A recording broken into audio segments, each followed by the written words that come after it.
Today we're going to discuss about the rising of the children, or the rising successful life of the children.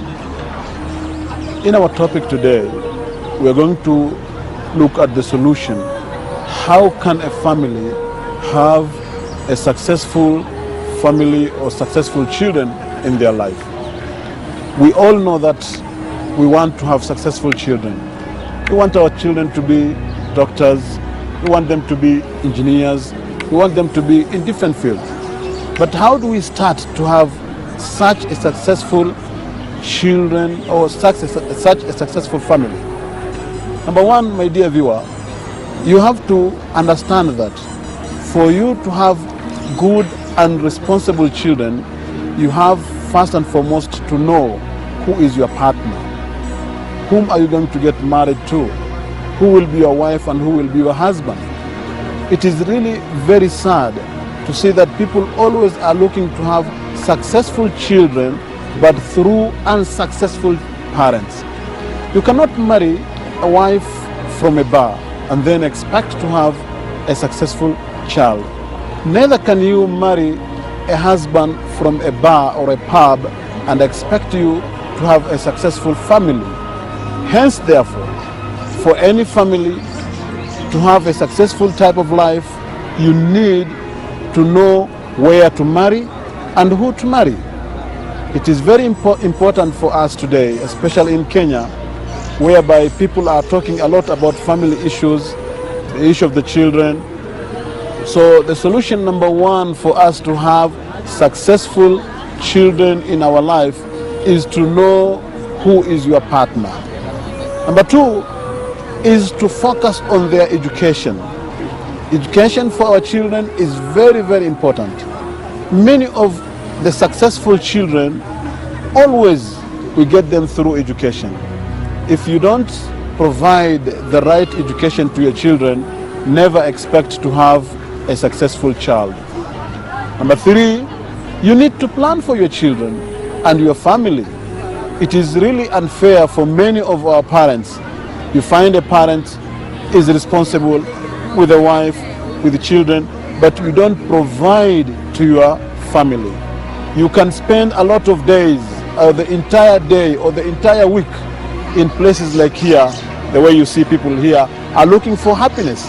But why don't you also give time to your children? Why don't you come with your children and enjoy?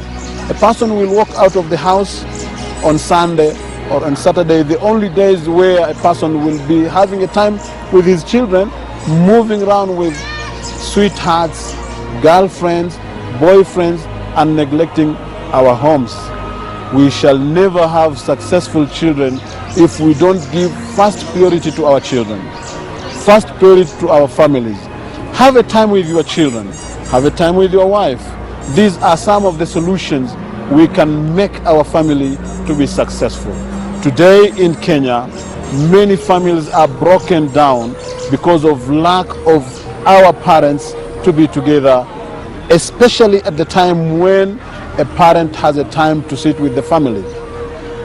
If you're a person who is working in an office, in a company, the whole week, kindly, my dear viewer, make a day, especially during the weekend, give some hours to your children so that at least they will be hearing from you, they will be close to you, they will also be sharing with you a lot of issues whereby at the end of the day you may have a successful family or successful children.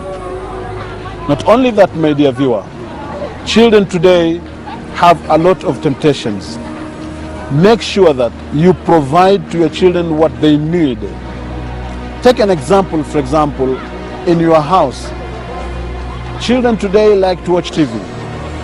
You should know which type of program they watch, and not to deny them the right of watching the television. Why? Because if you deny them today in your house, they will have to go to the neighbor. And at the neighboring house or neighboring family, they won't be restricted the way you want. They will be watching programs which some of them are against our religions, some of them are against our cultures. So unless you live with your children at especially this age, at a moment whereby you provide to them what they require. If you don't have a television, buy one, so that at least instead of them going to the neighbors, they'll be watching the programs they have at home.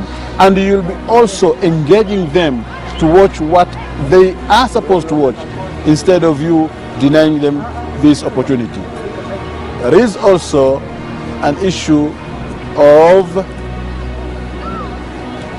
internet and modern technology. These are some of the ways we can also control our children, provide them and have limit with them. My dear viewer, there are a lot of things concerning our children which we need to share with them, especially in this modern world of technology. I'm very grateful to get this opportunity to discuss with you today about the happiness or the successful children in our houses.